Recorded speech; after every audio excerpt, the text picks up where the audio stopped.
This past year, Oklahoma ran the under screen 12 times. 11 times they ran it at 2x2. Once they ran it at twins.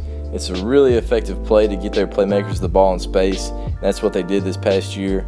Anytime they ran it, they're either getting it to their best receivers in space or they're getting their quarterback to run the draw backside if everybody vacates that area chasing that receiver. So I think it's a really good play that they utilized a few times this past year. Didn't really major in it, but they did it enough that they were really good at it, really effective, and that it looked like people towards the end of the year were game planning for it. So we'll get into it a little bit more detail as we go. Starting off looking at what the shallow screen is, Oklahoma's running it from their left to their right. So this guy's going to run the drag right there at the line of scrimmage or behind is where he wants to catch it. These two guys are going to block man on outside shoulder. The running back's going to swing for first guy outside the box, whether it's a safety rolling down, whether a linebacker goes out, whatever it is, and he's still going to block outside shoulder.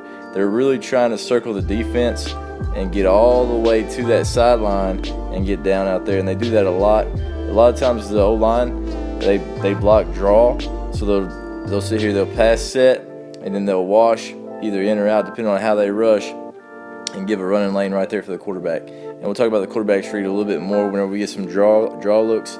Right here you can see we'll play it, and right here the middle backers end up firing. They blitz, so right there he knows he's going to get it out. He gets it off his back foot, and you can see the running back does a real good job of blocking, being kind of slow playing it, getting up on a safety that's rolling down, trying to replace those backers.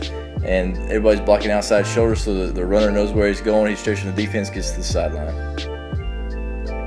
This is a pretty interesting play from UCLA against Oklahoma, running the shallow screen. Oklahoma's running the shallow screen from that direction from CeeDee Lamb.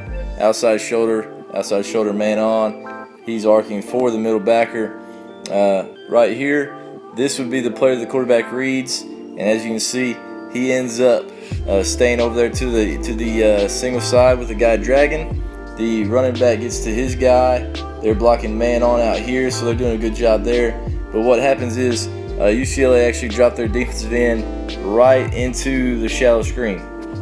Right here they get really lucky, and you can see as we keep playing, it just doesn't quite work out for UCLA. Like right here they should be dead to right for probably a negative play or maybe even turnover if that guy can read it and dissect it. But right here they get real lucky, get a catch, gets the ball in space, and he makes that guy miss.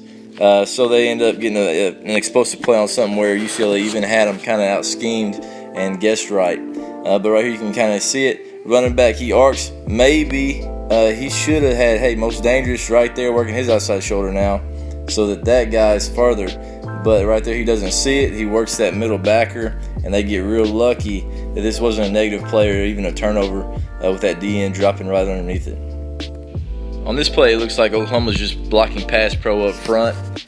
And the reason why I say that is because if the quarterback would have been reading this guy right here for if he's running with the shallow guy or not, he probably would have pulled it and ran draw. But right here, it looks like they didn't even have that option, and they just dumped it out there to him, and they knew that he was going to be able to outrun that guy, or maybe that guy was kind of a weak tackler and wanted to get out in space and let his guy go.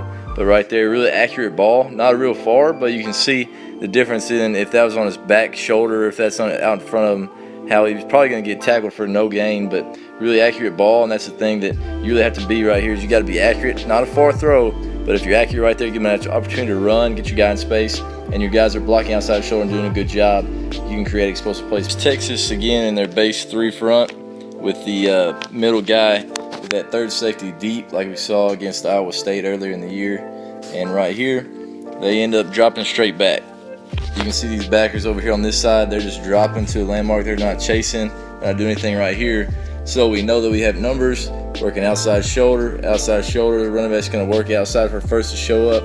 Probably going to be that middle backer working his outside shoulder right there, so we can get that and run to the sideline with our slot receiver that's running that drag.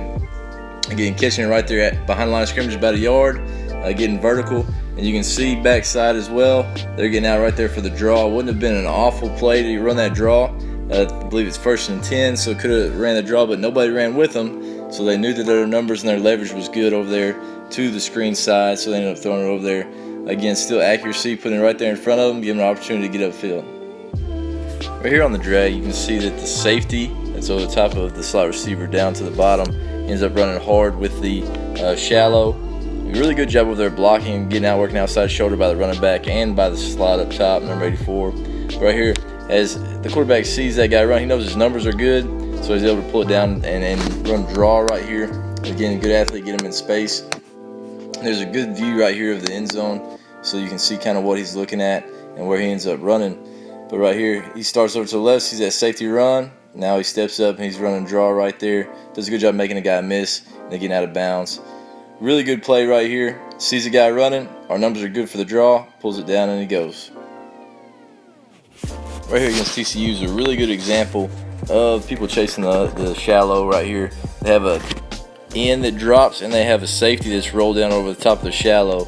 And both those guys end up chasing this guy coming across on the drag. That vacates a lot of space.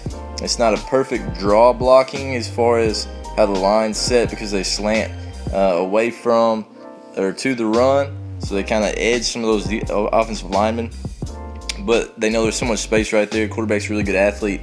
He's able to make some guys miss, get back out there into space and create an explosive play off of something that's pretty simple. Everybody's running right there with a shallow, so hey, let's run draw back to where they ran, where they vacated, and right there, explosive play with a really good athlete there at quarterback.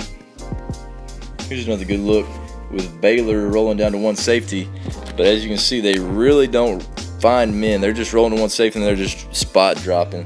So right there again, slot receiver up top does a really good job working outside shoulder. Not the biggest receiver, but right there you can see he's fighting, doing a good job, getting the leverage that he wants right there. And then it's a race to the sideline, gets to the sideline, creates an explosive play right there. I believe the shallow screen that Lincoln Riley has brought in, and I've seen a lot of other air raid guys use it, is a play that's pretty cheap, especially if you got a guy that can run and have the draw backside. So it's things that you probably already have into your offense. Just have to really block well on the perimeter, get more guys in the space over there, and make those D linemen run, slow them down a little bit, and hopefully get those guys tired. But I think this is a play that can be utilized a little bit. Probably not going to major in it, but it's one of those things where you can just throw it in there. It's not going to be real expensive as far as time and teaching the techniques, because you're probably teaching a lot of the techniques already. But I think it's one of those things that if you get your guys in space, you really got a good chance to be successful. And with this play, I think Oklahoma does that.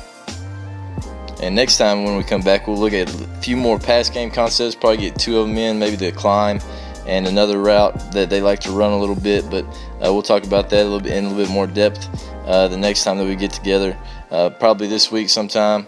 But we'll talk to you guys soon.